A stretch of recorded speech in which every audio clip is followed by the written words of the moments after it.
La personne que tu appelles ton ami au quotidien, est-ce que tu es vraiment sûr que c'est ton ami ou une véritable amie? Est-ce que tu es sûr que votre amitié est solide? Eh bien, c'est quoi tu te bases pour le dire? Dans cette vidéo, je te donne 5 éléments, 5 points qui te permettront de reconnaître un véritable ami. Si cela t'intéresse, alors installe-toi confortablement et bienvenue sur Sango Wanyango. Le premier point qui te permet de savoir si c'est un vrai ami ou pas, c'est qu'en fait, tu ne réfléchis pas trop avant de parler quand tu es en présence de la personne. Est-ce que vous êtes souvent avec quelqu'un que vous appelez votre ami, mais vous avez l'impression que vous réfléchissez beaucoup, vous tournez votre langue plusieurs fois dans la bouche avant de dire quelque chose? Est-ce que ça vous arrive quand vous êtes avec la personne? Si cela vous arrive, alors la personne n'est peut-être pas votre ami. Parce qu'en fait, pourquoi est-ce que vous réfléchissez beaucoup avant de placer une parole? Parce que vous avez peur d'être jugé. Parce que vous avez peur que ce que vous allez dire pourrait être mal interprété. Eh bien, avec un ami, quand l'amitié est solide, on n'a pas peur de dire les choses. Parce qu'on sait qu'en fait, notre ami ne va pas nous juger. Notre ami ne va pas surinterpréter ce qu'on va dire. En fait, avec l'ami, on est tout simplement nous-mêmes.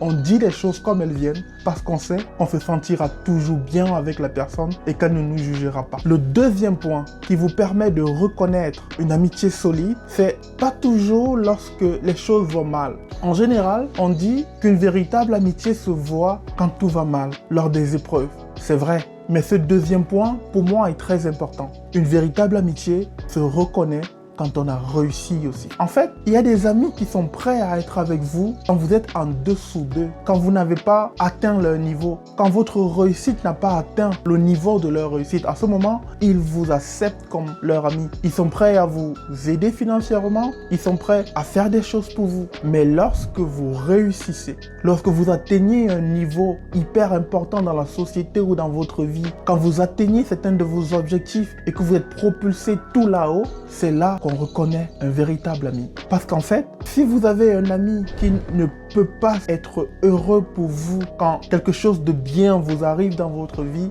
alors vous n'avez pas un ami.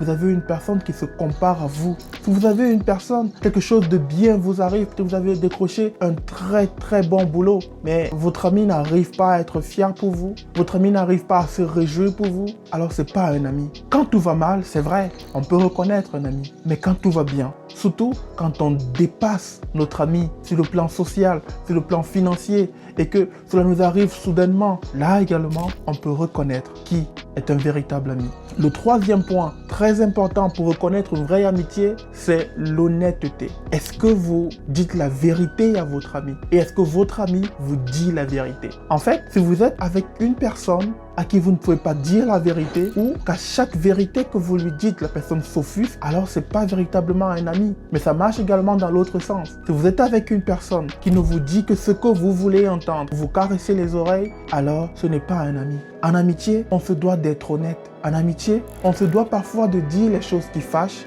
de dire les choses qui blessent, de dire la vérité, mais avec respect. Le quatrième point qui pour moi est important en amitié, c'est que des amitiés solides, des amitiés véritables, on n'a pas forcément besoin de se parler tous les jours. Je ne dis pas qu'il est mauvais de se parler tous les jours quand on est amis. On peut se parler tous les jours, mais une véritable amitié n'a pas besoin de cette connexion journalière pour conserver le lien. Il y a des amitiés qui peuvent durer de nombreuses années sans jamais avoir besoin de se parler tous les jours.